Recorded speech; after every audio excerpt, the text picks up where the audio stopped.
Hey, salut, est-ce que ça te dit de manger des produits qui font du bien aux animaux, aux éleveurs, à la planète et à toi-même? Ça te paraît fou? Bah viens, je t'invite à la ferme avec mes potes. Et aujourd'hui justement on va parler environnement. Wow, je l'échappais belle.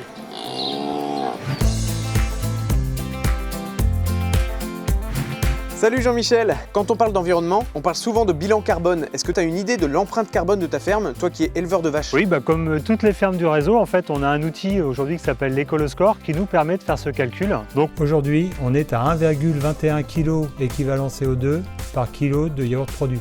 Ça correspond à quoi ça par rapport à un yaourt industriel? C'est une bonne performance parce que Si on n'intègre pas la compensation, on est à 1,54 et un yaourt industriel va être autour de 2,41. Qu'est-ce qui fait que vous avez de si bons chiffres? il y a différents facteurs. Le premier, c'est l'alimentation des vaches. On est très autonome, donc elles mangent majoritairement de l'herbe. Il n'y a pas de tourteaux de soja OGM qui viendraient d'Amérique du Sud. On séquestre pas mal de carbone. C'est vrai que c'est important d'avoir des haies, à la fois pour la biodiversité, pour les oiseaux, pour protéger les vaches lorsqu'il y a du soleil. Donc, salut! Elle s'intéresse vachement à l'environnement. Ouais, c'est la responsable de la transition écologique. Ah, c'est elle. Oui, pour le troupeau. Elle s'appelle Kilo CO2. Kilo CO2.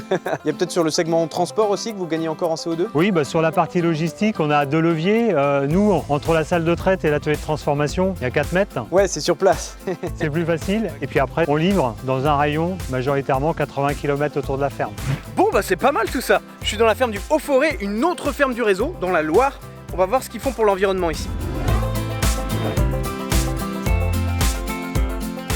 Alors salut Christophe, vous faites partie du même réseau Invitation à la ferme, il y a plus d'une quarantaine de fermes en France. Est-ce que ici dans ta ferme du Haut-Forêt, tu as les mêmes engagements que dans la ferme PR que j'ai vu plus tôt? Complètement. On est tous en bio, on transforme sur la ferme et on vend à proximité de notre ferme, à 80 km autour de la ferme. On a tous des pistes d'évolution différentes des uns des autres, on a tous des marges de progrès, on estime encore à 20% de marge de progrès sur les 3 ans à venir. Toi par exemple, ce serait quoi les marges de progrès ici sur ta ferme? C'est un peu moins de renouvellement de génisses, faire vieillir un peu plus nos vaches et replanter des haies. Tout simplement, pour stocker encore plus de carbone. Alors tu fabriques des yaourts, donc il y a des emballages qui rentrent en jeu, tu peux en parler de ça? On a des pistes d'évolution là aussi. Pourquoi, c'est pas top pour l'instant? Si, à moitié top.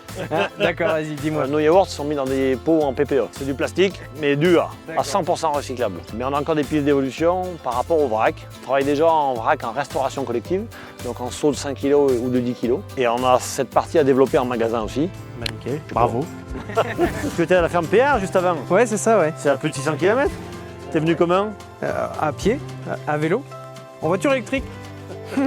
Si toutes les entreprises étaient aussi vertueuses, le monde serait plus vert tout court. C'est moi qui te le dis. Si t'as la fibre écolo et que tu veux savoir s'il y a une ferme près de chez toi, t'as juste à visiter le site invitationalaferme.fr. Sinon, tu pourras retrouver leurs produits en magasin bio, en magasin de producteurs ou tout simplement en grande surface. Et moi je te dis à très bientôt pour un nouvel épisode.